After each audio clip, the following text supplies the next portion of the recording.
নমস্কার, শুভ দুপুর। কেমন আছেন সবাই?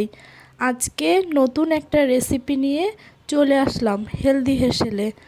আপনাদের কার কার আমার রান্না ভালো লাগে সেটা অবশ্যই কমেন্ট করে জানাবেন।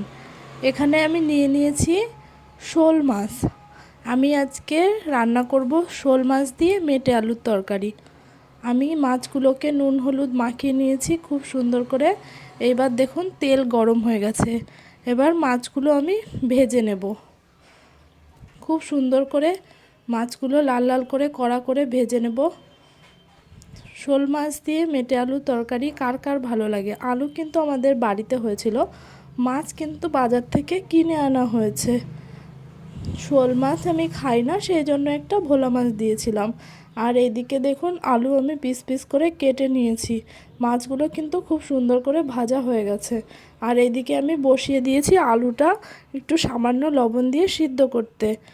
এবার আমি কি কি মশলা ব্যবহার করব সেটা বেটে নেব।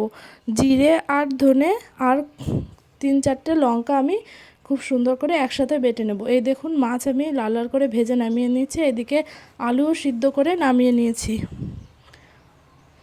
এইবার আমি তেল গরম করে দিয়ে দিলাম আলু। এবার আমি আলুটা একটু নেড়ে নেব আর দিয়ে দেবো সেই বেটে রাখা মশলাটা। আর পরিমাণ মতো জিরে আর ধনে দিয়েছি এখানে। আর দেখলেন তো কি কি মশলা দিয়েছি। এরকমভাবে কিন্তু মশলা দিয়ে আলুটা খুব সুন্দর করে ভেজে নিতে হবে, পরিমাণ মতো হলুদ আর লবণ দিয়ে। এবার আমি কিন্তু খুব সুন্দর করে ভেজে নিচ্ছি। দেখুন মশলাটা যত আলুর সাথে কষিয়ে নেবেন খুব সুন্দর কিন্তু তরকারিটা কিন্তু খুব সুন্দর লাগবে খেতে। আমি এইভাবেই রান্না করি। কে কীভাবে রান্না করেন অবশ্যই কমেন্ট করে জানাবেন। আর আমার রান্না কেমন লাগে সেটা অবশ্যই জানাবেন। দেখুন ভালো করে আমি মশলা দিয়ে কিন্তু খুব সুন্দর করে কষিয়ে নিচ্ছি। কালারটাও কিন্তু খুব সুন্দর এসেছে। মশলাটা ভালো করে কষিয়ে নিতে হবে একটু টাইম নিয়ে, গ্যাসের ফ্লেমটা লো করে। এইবার মশলা কষানো হয়ে গেলে সামান্য গরম জল পরিমাণ মতো দিয়ে দিতে হবে। গরম জলটা দিলে পরে ভালো হয়, তরকারিটা তাড়াতাড়ি ফুটে উঠবে আর সুন্দর হবে। কিন্তু আপনারা কারা কারা এইভাবে মেটে আলু খেতে পছন্দ করেন অবশ্যই কমেন্ট করে জানাবেন। দেখুন ঢাকা দিয়ে দিয়েছি, এইবার আলু ফুটে উঠেছে। এবার আমি ভেজে রাখা মাছগুলো দিয়ে দেব। দেখুন আমি ভেজে রাখা মাছগুলো কিন্তু দিয়ে দিচ্ছি।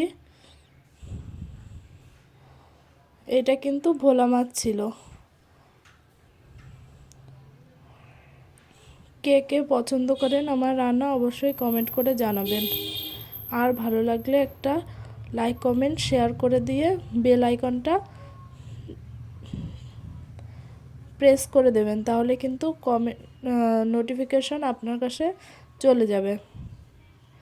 দেখুন আমার আলু কিন্তু রান্না হয়ে গেছে অলমোস্ট। এবার আমি সামান্য ভাজা জিরের গুঁড়ো দিয়ে নামিয়ে নেব। এই দেখুন নামিয়ে নিয়েছি। কেমন লাগলো অবশ্যই জানাবেন।